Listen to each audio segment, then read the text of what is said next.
Thanks so much to Squarespace for supporting my art channel. Squarespace is the all-in-one platform to build a beautiful online presence for your business. Hey guys, welcome back. In this video, I want to do something slightly different and show you the process of how I go about making sticker designs.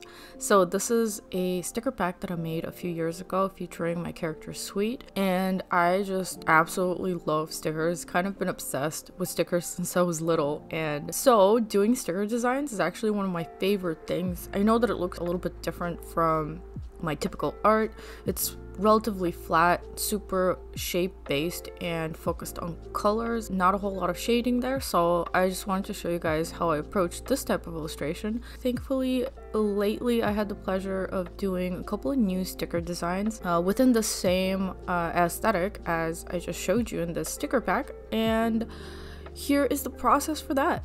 So I do these types of designs 100% digitally. Previously I've done it totally in Photoshop, and this time I actually brought Clip Studio Paint into the process as well, because as some of you may know, because of my recent video, I have managed to discover the best masking tools available, I think, for digital art, and so I'm trying to incorporate that into my regular process. I gotta be honest, it's still a little bit difficult for me to let go of Photoshop, and I don't know, I don't think I can completely unless I put in some substantial effort into trying to replicate the brushes that I love so much in Photoshop. But yeah, for now I'm sketching in Photoshop, and one of my favorite brushes to use for sketching is called Rough Pastel, and it came from this brush pack that I bought a long time ago by Webster, and I think since then he has officially partnered with Adobe, so I think, as far as I know, the brushes do come with Photoshop, but I'm not sure because they have kind of structured things differently, and these are mostly presets. And honestly, the only reason why I'm still using Photoshop is because, as far as I can tell, there's no way to migrate Photoshop presets into Clip Studio Paint. If anyone knows how to do this, I would love to find out, but I'm not sure if it's possible. I know that ABR files, brush files from Photoshop, you can migrate into Clip Studio, but unfortunately not presets. But yeah, anyways, as you can see, the way that I approach this when I do the sketch phase is by a bunch of experimentation, and I'm kind of focusing on the silhouette. I'm thinking of it as a sticker from the get-go, so I changed the pose a bunch of times because I just kept thinking that if the legs are too far apart, it creates kind of like an odd negative space that's a little too drastic for sticker purposes, I figured. So eventually I kind of arrived at this more or less standing pose that's pretty tame, I guess, not particularly dynamic, but I still really liked something about it. It looked really calm, and I don't think poses always need to be really intense and dynamic, so I kind of decided to just go with it.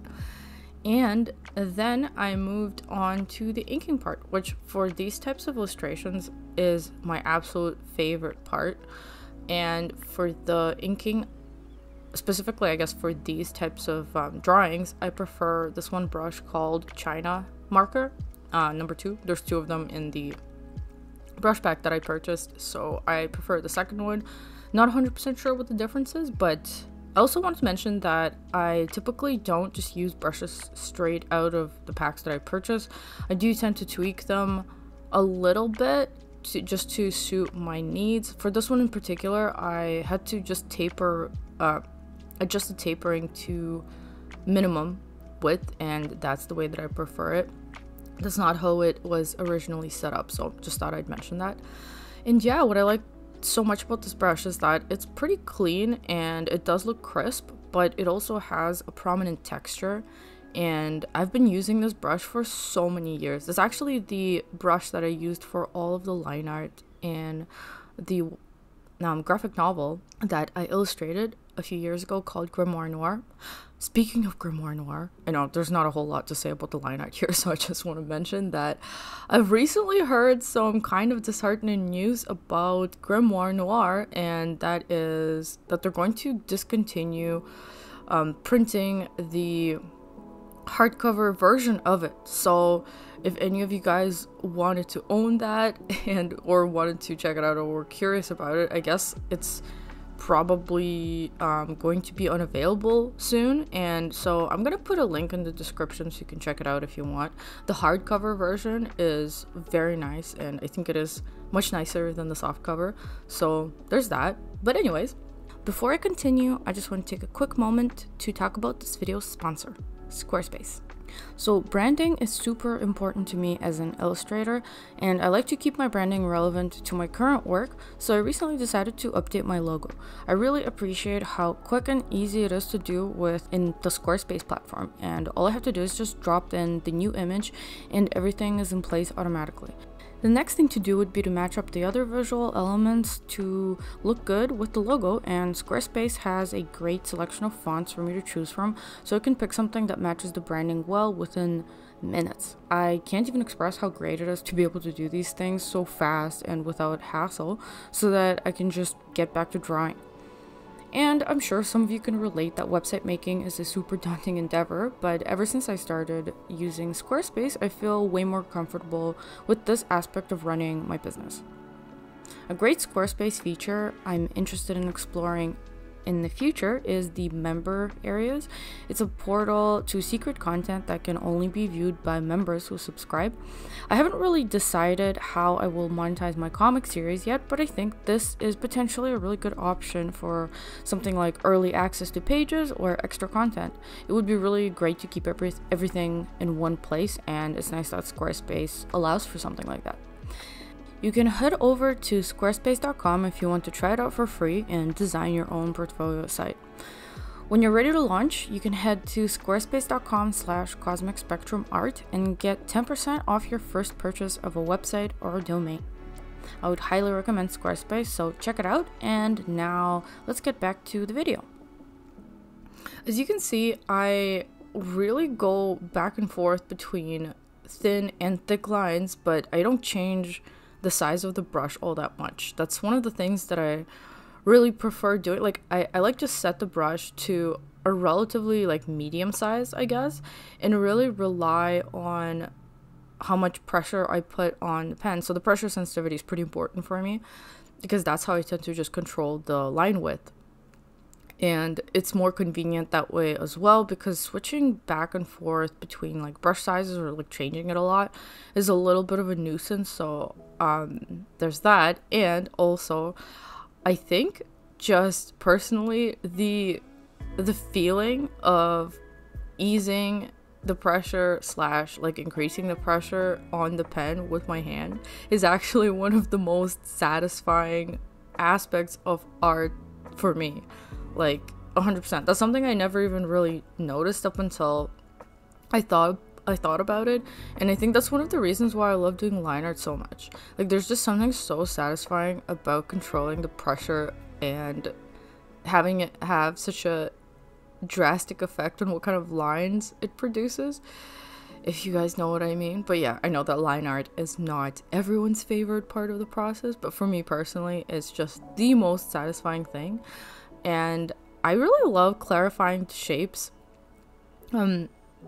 Maybe you notice that I am actually pretty meticulous about shapes and how I clean them up, or even in the sketching stages, I put a lot of emphasis on figuring out the shapes, but obviously I don't do it to 100% degree. That's something I like to leave to the line art portion of things. So yeah.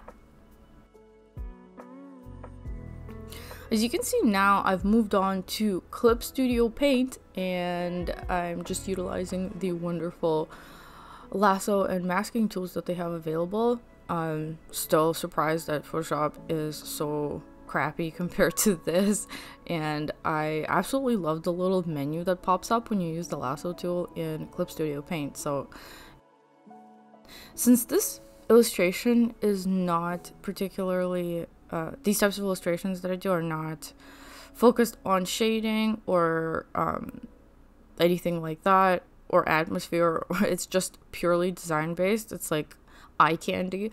I really take my time picking the colors, and as you can see, I'm referencing a previous sticker from the set that I showed you guys because I wanted to keep it within the same color scheme.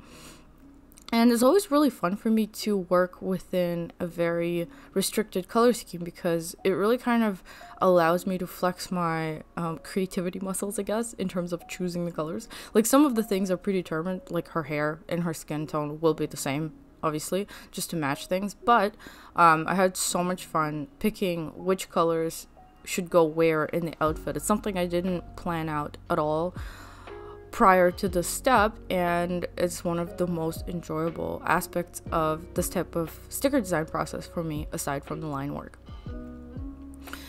In this design, I wanted to bring in just a little bit of shadow shapes into her face because I thought it would really enhance the image. I didn't do that for the last set, but this time I just kind of got a little bit carried away. That tends to happen to me when I'm not like paying too much attention about what the end, like what size the end product is going to be in print form, but I still think it will probably look good regardless. And I am planning to make these vinyl stickers pretty soon.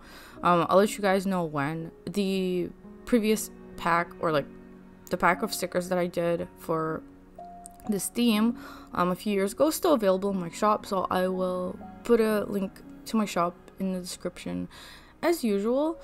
And yeah, not a whole lot else to say about this process. I just wanted to show it to you guys, and I'm happy that I was able to capture the footage with my phone and not just a screen recording. Hopefully it's more fun to see it that way.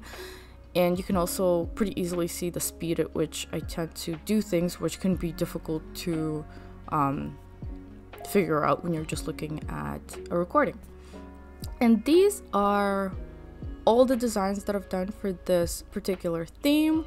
I think I am probably done with it for now, and one thing that I really want to do next at some point when I have time is do another set that matches this one in a different color scheme that features Zero, who is Sweet's counterpart.